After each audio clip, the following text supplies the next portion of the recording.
계속해서 아브라함의 얘기를 함께 보겠습니다. 아브라함이 자신의 고향을 떠날 때 함께 썼던 영적 동반자는 2명 있었습니다. 누구와 누구죠? 우리가 잘 아는 아내 사라와 또 조카 롯이었어요. 그러나 아브라함과 롯은 집안이 좀 커지면서 서로 갈라서게 됩니다. 그리고 헤어지게 되죠. 롯은 당시 번성한 도시였던 소돔을 선택하였고 아브라함은 가나안 땅에 머물게 됩니다. 이후 이 2사람은 서로 다른 환경에서 다른 삶을 살아가게 됩니다. 소돔과 가나안은 너무나도 차이가 컸으니까 말이죠. 하지만 아브라함은 롯을 변함없이 사랑하고 아꼈습니다. 지난주의 이야기처럼 아브라함은 롯이 이방인들의 손에 사로잡혔을 때, 포로가 되었을 때 그를 구해주기도 합니다. 그리고 롯을 위하여 기도하기도 하죠. 오늘 본문은 이러한 롯을 향한 아브라함의 사랑이 매우 두드러지게 보이는 장면입니다. 본문을 보면 오늘 본문이 있기 전에 바로 앞에서 아브라함은 하나님의 사자들을 만나게 됩니다. 그리고 그들을 대접하게 되죠. 그리고 그들에게 아들을 낳을 것이라 약속을 받기도 합니다. 그리고 이후 하나님의 사자들이 소돔과 고모라를 멸하게 될 것이라는 것을 듣게 됩니다. 아브라함은 그 얘기를 다 듣고 나서 하나님의 사람들을 보내고 난 뒤에 깊은 고민에 빠집니다. 왜냐하면 심판의 대상이 된 그 땅에는 그의 사랑하는 조카 롯이 살고 있었기 때문입니다. 이에 아브라함은 그의 조카 롯을 위하여 그리고 소돔과 고모라의 선한 일을 위하여 기도하기 시작합니다. 근데 우리가 여기서 하나 생각해 봐야 될 게 있어요. 뭐냐면 아브라함이 생각하는 하나님입니다. 우리가 생각하는 하나님과 아브라함이 생각하는 하나님은 달라요. 그래서 이 시점에선 달랐습니다. 이 시점에서 아브라함이 생각하는 하나님은 두려운 분이었어요. 무서운 분이었습니다. 말씀 한마디로 모든 걸 멸하실 수도 있는 두려운 분이었어요. 감히 무엇을 아뢰거나 감히 무엇을 구하는 할 수 있는 그런 분이 아니었어요. 이때 당시 아브라함은 그렇게 느꼈습니다. 그래서 아브라함은 우리보다 더욱 하나님을 무서워했고 두려워했고 경외하였습니다.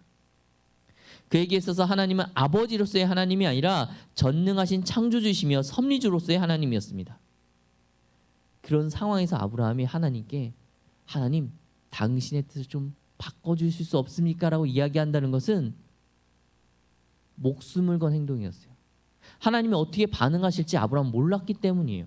그것에 하나님께서 분노하시지 않을까 걱정하고 두려워했을 것입니다. 그래서 엄청 큰 용기가 필요했어요. 하나님 앞에서 아브라함의 마음은 본문 27절, 30절, 32절을 통해 우리는 알 수 있습니다. 그런데 그러한 두려움에도 불구하고 아브라함은 하나님 앞에 섭니다. 그리고 너무 두려워서 감히 말도 제대로 꺼내지 못한 그 아브라함은 하나님께 거듭 그 뜻을 바꾸시길 간청합니다. 아브라함은 소돔에 대해서 알고 있었을 것입니다. 그 성읍이 얼마나 타락했는지도 알고 있었을 것이에요. 그래서 아브라함은 자신을 최대한 낮추며 간절하게 하나님께 기도합니다. 하나님 그런데 거기에 50명의 의인이 있으면 같이 죽이시는 건 좀 너무하지 않으십니까? 하나님이 그래 의인 50이 있으면 괜찮다. 정말 두려운 가운데 나갔는데 하나님께서 응답해 주셨습니다. 너무 감사했을 거예요. 그런데 아브라함이 거기서 멈추지 않아요. 하나님 의인 45명이면 어떠실까요? 의인 40명은요 30명은요 20명이면 아니 의인 10명이면 하나님 어찌하려 하십니까? 그 두려운 하나님 앞에 아브라함이 거듭해서 나아가서 하나님의 뜻을 바꿔달라고 하나님 조금만 더 이해해달라고 계속해서 간구하고 있는 겁니다. 물론 하나님은 그 아브라함의 기도를 들어주셨습니다. 10명이라도 찾으면 소돔을 용서하시겠다고 말씀하셨습니다. 그런데 여러분 우리에게 이 기도하는 아브라함의 마음이 지금 있습니까? 우리는 하나님을 아버지라 부릅니다. 주님의 십자가의 보혈로 우리는 하나님께 더욱더 기도할 수 있습니다. 아브라함이 느끼는 하나님과 우리가 느끼는 하나님은 달라요. 아브라함이 생각했던 하나님과 우리가 아는 하나님은 다릅니다. 그런데 죽음을 무릅쓰고 기도했던 그 아브라함의 절실한 기도의 자세가 우리 가운데 있느냐는 거예요. 살아가는 자를 위해서 내가 너무 두려워 말부차 얘기하지 못하는 티끌과 재와 같다고 고백할 수 없는 내가 감히 하나님께 나아가는 그 아브라함의 기도의 마음이 지금 우리에게 있냐는 거예요. 있습니까? 당장 주변을 한번 둘러보십시오. 우리의 지체들 함께 드리고 예배를 드리는 우리 이 지체들의 아픔을 위해서 얼마나 기도하고 있습니까? 아니, 이 지체들의 필요를 알고 있습니까? 우리 공동체에 누가 힘들어하고 있는지, 누가 어떤 고통 속에 있는지, 누가 얼마나 힘든 길을 지금 걸어가고 있는지, 누가 지금 어둠 속에 있는지, 누가 괴로워하고 있는지, 무엇 때문에 기도하고 있는지, 그들 위해서 계속 기도하는 그 마음이 우리 가운데 있습니까? 만약 없다면 무엇인가 잘못된 거 아닙니까? 결과가 어떠했든지 아브라함의 기도로 소돔 땅은, 고모라 땅은 기회를 얻었어요. 그들이 그 기회를 잡느냐 아니냐는 추후의 문제지만 멸망밖에 없었던 그 지역의 그 땅에 아브라함의 기도로 기회가 주어졌습니다. 우리는 어떻습니까? 우리의 기도로 멸망밖에 남지 않았던 어떤 사람에게, 혹은 지금 상황이 너무 힘겨운 그 사람에게 희망이 주어질 수 있는데 기도하고 있습니까?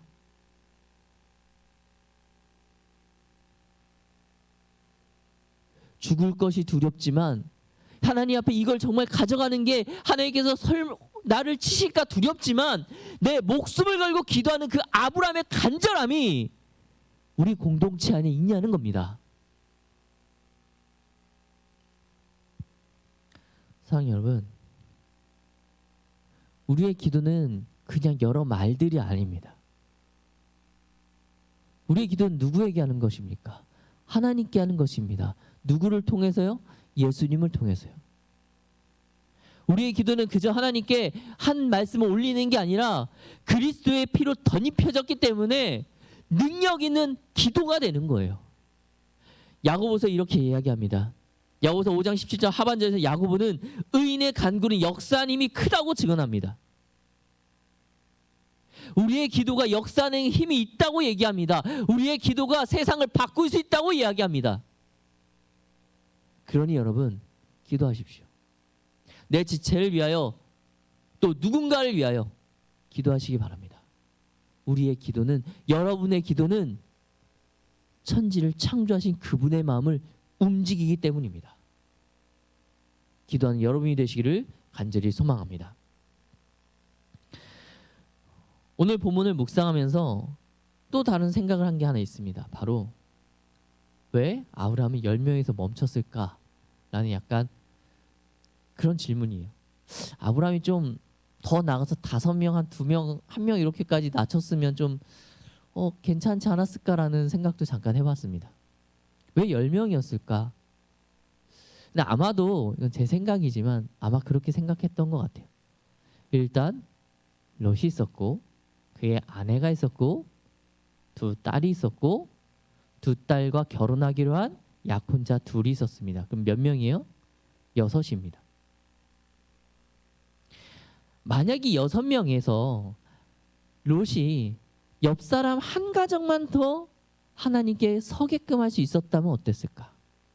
그래서 아브라함은 그래도 그 정도는 되지 않을까? 저 큰 성읍에 롯의 가족만 해도 6인데 4명이 더 없을까? 해서 멈춘 게 아닐까요? 그럼 우린 이걸 한 번 더 생각하면 이렇습니다. 왜 10명이 안 됐을까요? 롯이 그 땅에서 왜 이 10명을 못 만들었을까요? 당장 자기 집에 사는 양 집만 전도하고 양 집에다가 하나님이 살아계시고 내 삼촌 아브라함을 만나신 하나님이 있다. 애굽에서의 일도 있었고 하나님이 내가 그것을 보았다. 그걸 증언했다면 분명 그 땅 가운데 의인 10명이 있지 않았을까요? 완벽하게 의롭진 않았어도 최소한 하나님 앞에 겸비한 자들이 그 땅 가운데 있지 않았을까요? 근데 그 10명이 없었던 겁니다. 그 10명이 없었던 거예요. 물론 롯에게도 변명거리는 있었을 것입니다. 저는 이방인이라 말할 수가 없어요. 제가 여기서 얘기하면 쫓겨날지도 몰라요. 아직 친하지 않아요. 좀 제가 내성적이에요. 뭐 할 수가 없잖아요. 상황이 녹록치 않았어요. 여러 가지 변명을 할 수 있었겠죠. 하지만 그의 게으름 때문에 그가 전하지 않았기 때문에 그 성읍이 멸망하였습니다. 그럼 묻겠습니다, 여러분. 여러분이 속한 곳에 의인 10이 있습니까? 여러분이 다니는 그 학교에 의인 10이 있습니까? 그 직장 가운데 의인 10이 있습니까? 여러분이 하나님을 알게끔 한 한 사람이 있습니까?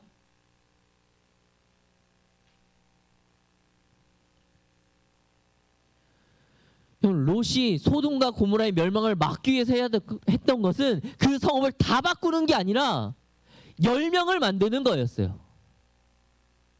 우리가 이 땅 가운데 하나님의 나라를 세우는 것은 이 나라를 완전히 바꾸는 것이 아니라 이 땅 가운데 의인 10을 만드는 것입니다. 내가 다니는 학교에 나와 같은 공부를 하는 그들 가운데 의인 10을 만드는 거예요. 나와 같이 일하는 그 직장 가운데 의인 10을 만드는 겁니다. 내가 속한 그 공동체 가운데 의인 10을 만드는 거예요.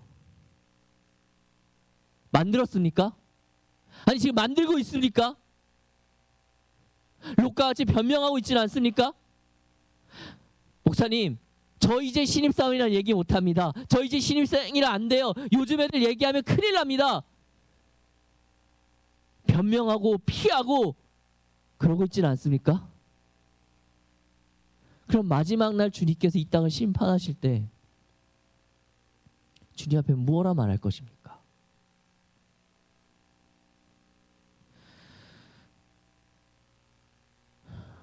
여러분, 여러분이 롯 대신 그 소돔 땅에 있었다면 그 땅이 멸망하지 않았을 수 있었을까요?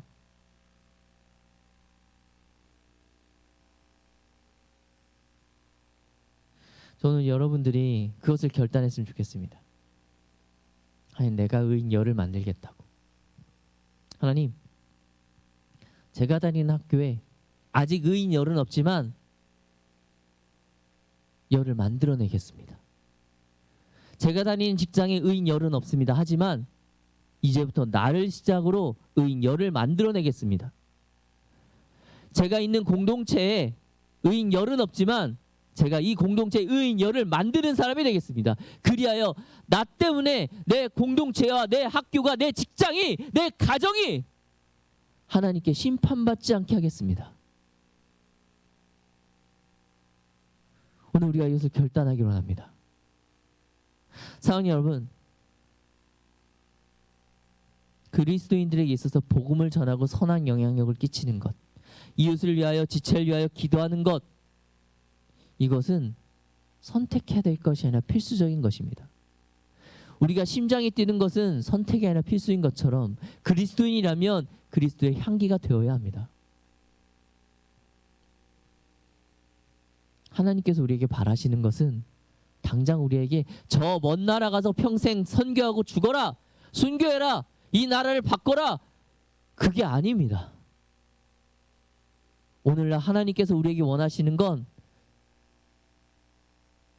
의인 10을 만들라는 겁니다. 너와 가장 가까이 있는 그 누구를 만들라는 거예요. 네가 사랑하는, 네가 정말 사랑하고 아끼는 너의 지척에 있는 그를 나에게 데려오라는 겁니다.